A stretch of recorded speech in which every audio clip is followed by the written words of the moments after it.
obviously, things are not cooling down, cooling off in Minneapolis, in Minnesota. It's actually just intensifying because there was another person shot by ICE in Minneapolis, and you're getting the exact same reaction from the left that you would expect. All feelings, absolutely no facts. I want to read the DHS statement that they put out about this latest shooting, and I kind of want to get into really the details that the left wants to conveniently leave out. Like, you might not hear these details on the CNNs and MSNBCs of the world. So DHS said at 6:50 p.m. Central Time, federal law enforcement officers were conducting a targeted traffic stop in Minneapolis of an illegal alien from Venezuela who was released into the country by Biden in 2022. Of course, they're always released by Biden. It's always Biden. In an attempt to evade arrest, the subject fled the scene in his vehicle and crashed into a parked car. The subject then fled on foot.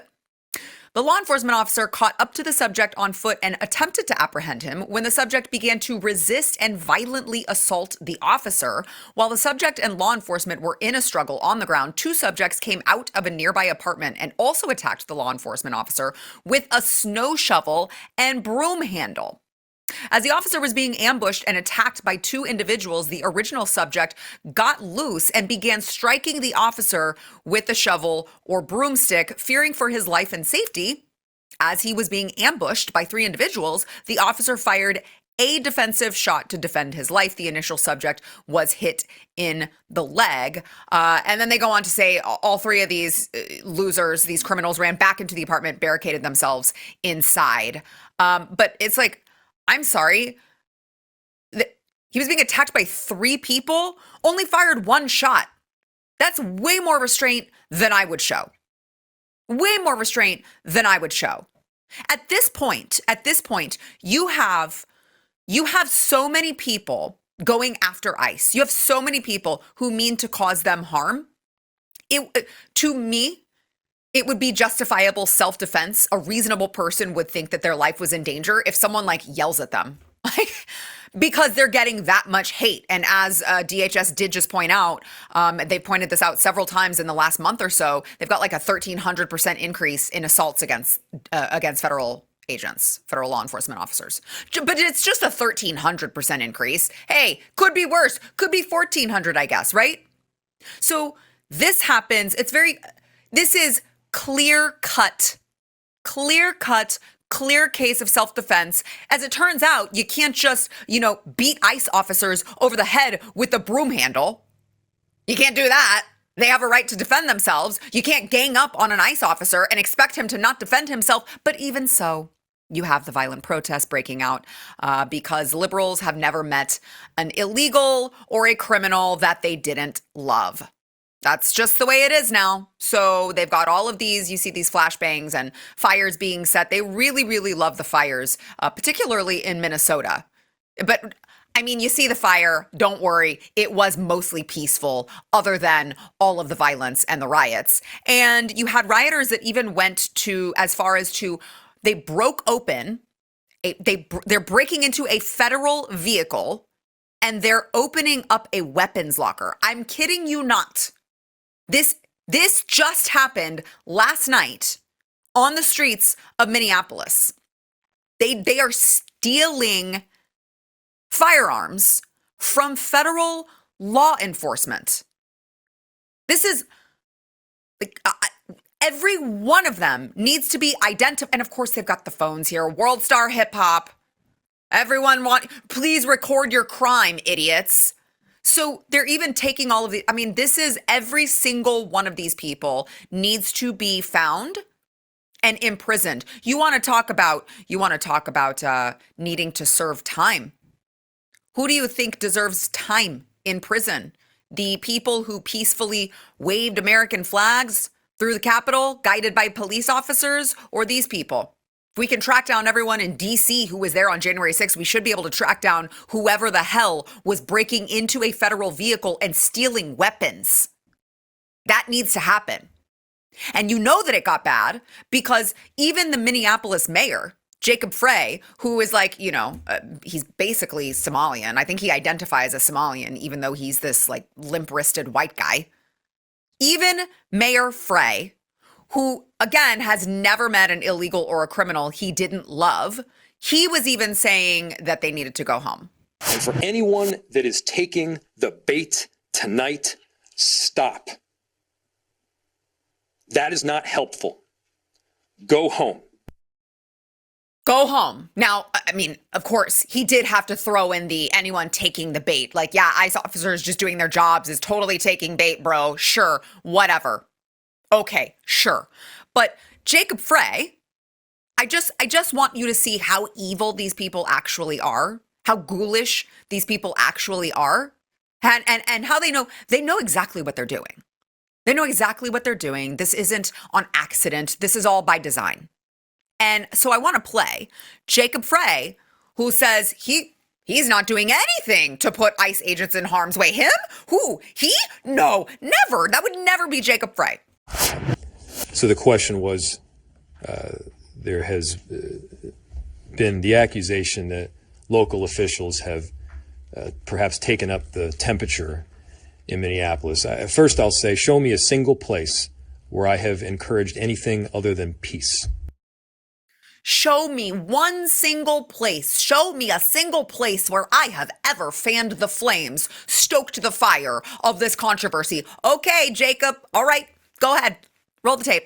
Let's be very clear.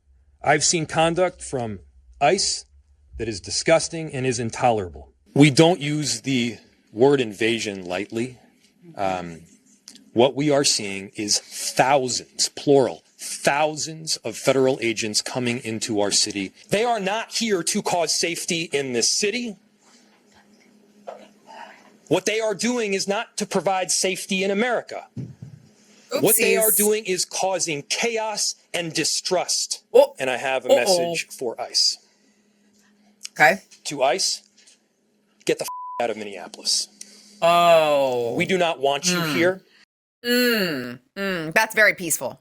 That's very, very peaceful rhetoric coming from Jacob Frey, apparently, who says he's not the one. He's not the one that's trying to cause a problem. He's not the one trying to generate attention or controversy or fan the flames. That's not him. In fact, he and all of the elected officials in Minnesota have done nothing but try to promote peace. They've done nothing but try to just, listen, ICE officers are just doing their jobs. Just let them in. Let's listen to Minnesota Attorney General Keith Ellison, who should be behind bars. I hope that he is. This year, I want to see Keith Ellison behind bars for his participation in all of the fraud that is happening in Minnesota. But I want to play for you his comments on Renee Good, on the woman who attempted to run an ICE officer over with her car. I want to play you his comments, and you tell me, are these elected officials actually trying to promote peace within the community? Renee Good, I want you to remember her name. She's a martyr. She's sacrificed. She's been taken away from us, and we will never forget her. We'll always hold up her memory. Are we right? Yeah! And I want you to know that this lady, she died when she was trying to help the most vulnerable neighbors in our community. That is when she lost her life, when she was giving of herself to protect others. And that is what you are doing today. You're not afraid of the cold. You're not afraid of ICE. You're standing up strong. And I am so incredibly proud of you. She was she was just a martyr. She was giving up herself, her time, her energy to protect the community. Now, it's a community of fraudsters and criminals, of child diddlers, violent assaulters, rapists, murderers, people funneling taxpayer money to terror groups. She was a martyr. She was a martyr. You know who was a martyr? Charlie Kirk. You know who's not a martyr? The woman who tried to run over an ICE officer. Martyr, not a martyr. Very clear what she actually was. But these aren't the only elected officials in Minnesota, right? You still have Tampon Tim, Jazz Hands McGee, hosting streams, continuing to demonize ICE. They're breaking windows, dragging pregnant women down the street, just plain grabbing Minnesotans and shoving them into unmarked vans. Yes, that's kidnapping what's innocent happening. people Sure. with no warning and no due process. Let's be very, very clear. Right. This long ago stopped being a matter of immigration enforcement. Instead, it's a campaign of organized brutality against the people of Minnesota by our own federal government. See, if you're listening, if you are listening to him, I mean, that sounds bad, right? They're coming to they're coming by the thousands to Minnesota, and they're dragging people out of cars, and they're like just taking random Minnesotans off the street and shoving them in a broom closet and locking the door behind them. I mean, that sounds really intense. That does kind of sound like the Gestapo. Maybe he has something. Maybe there's something to that. So if you're just listening to these people, these ghouls, you would think, actually, that does sound bad. If you're just watching the mainstream media clips, the clips where they show what I'm about to show you, people being dragged out of cars, you're like, oh my gosh, this looks really bad, until you hear the rest of the story. So let me show you the only thing you're going to see likely on CNN tonight. I want to move my car! I am disabled! I have a brain injury! Stay back. I am autistic and I have a brain injury! Put me down! I have a brain injury. I'm autistic! Oh my gosh. This poor disabled woman was just trying to get to the doctor. She has a brain injury. The injury is libtarded. She suffers from libtardation. Okay? But she has a brain injury and she's got to go to the doctor. Now, I wouldn't normally laugh at a brain injury. That actually is a serious problem, mostly among white liberal women, actually, as it turns out. But the reason I laugh about having a brain injury is that it's just a lie.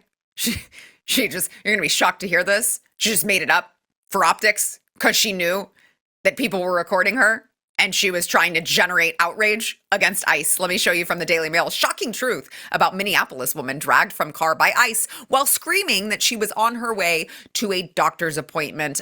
Turns out she's just another social justice activist who, according to DHS, was impeding their enforcement and blocking traffic. Her name is Aaliyah Rahman. And she actually is a social justice. She's a trainer. And that's when you know that you've made it big in life. That's when you know that your parents are likely very, very proud of you when you can call yourself a social justice trainer who dedicates your time to LGBTQ and racial injustice causes. And her Tech for Social Justice profile, because that's a thing, says that she identifies as being genderqueer, was dating a transgender man at the time, and claimed that due to the culture in rural Indiana, it was a necessity that she became involved in advocacy work. Hold on. She identifies as being genderqueer and was dating a transgender man. You quite literally are just taking extra steps to be gay, are you not? A transgender man is a woman, so just say you're a lesbian. You just say that you're gay. You don't have to take extra steps. That just seems pointless. You're just wasting energy. But this is their game. They set it all up. They want to look like oh my gosh, ICE is dragging away disabled people. They're pulling pregnant people out of cars. They're dragging people from the streets. If you live in Minnesota, you can't walk down the street and expect that ICE isn't just going to come up and capture you and kidnap you and your family's never going to see you again. This is their game. So I ask the question, Jacob Frey, who is baiting who? Who's doing the baiting here? ICE is literally going in to do their jobs. That's it. That's it. And you guys, for the outrage, for the clicks, for the views, are participating in a game. And unfortunately, that game results in ICE officers being more prone to being attacked. And that, my friends, is where the ghoulish label gets brought in. That is evil. Now, I'm wondering, where the hell are our troops? Where's the National Guard? It's high time that this is an insurrection. Like it is. Sorry, you want to compare this to what's happening, to what happened on January 6th. You tell me what the real insurrection is. And I'm like, where Where's President Trump on this? Well, apparently he finally is considering taking larger action and using the Insurrection Act. He said that if the corrupt politicians of Minnesota don't obey the law and stop the professional agitators and insurrectionists from attacking the patriots of ICE who are only trying to do their job, I will institute the Insurrection Act, which many presidents have done before me, and quickly put an end to the travesty that is taking place in that once great state. Thank you for your attention to this matter, President DJT. Guys, this shouldn't be a question. I don't know why, I don't know who is telling him mull this over. Stop mulling this over. Get your troops, whoever can come and fix the situation, get it under control. There is no reason to just allow this to continue in a state in this country. These lawmakers are too far gone. They're gone. They're off the reservation. They have a duty to protect their citizens, and they have chosen to not only abandon them, but attempt to make it worse. They have abjectly failed their citizens. They need your help, Mr. President. The citizens of Minnesota need your help. Because again, you notice that genderqueer, lesbian who doesn't understand she's just taking extra steps to just date a woman. She did mention that she was from Indiana. You've got infiltrators. You've got actually people. They keep saying, I don't use the term invasion easily. I would like to know how many people are on the streets of Minnesota right now, on the streets of Minneapolis right now, who don't actually live there. My guess, as it always happens, as it always takes place in these coordinated efforts where they bust people in and they all hold up the same damn sign, my guess is that quite a lot of them are from other places. That is the invasion going on. And President Trump needs to act on this. The rest of the country is watching in horror as this is allowed to happen in a state in the United States of America. Now, if you thought this was bad, just wait. There's more, because Renee Good's family is hiring George Floyd's lawyers. George Floyd's lawyers are going to investigate the ICE shooting. Now, I don't know what a lawyer thinks he's going to investigate. Okay, bro. I mean, unless you're the DA, you can investigate whatever you want, whatever facts you can get your grubby hands on. That's not going to result in anything. That's not going to yield any charges because some private lawyer is investigating. But they think that they're going to, crack the case? Case has already been cracked. It's actually already solved. Just call me Sherlock Holmes, okay? Because it's all on tape. It's all there. The country saw it. You're not going to make George Floyd happen again. You're not going to do it. The optics, by the way, not in the Democrats' favor. And I at least would just like to ask them to keep this energy moving into the midterms. Please keep this energy because the rest of America is watching this horror show and they want no part of it.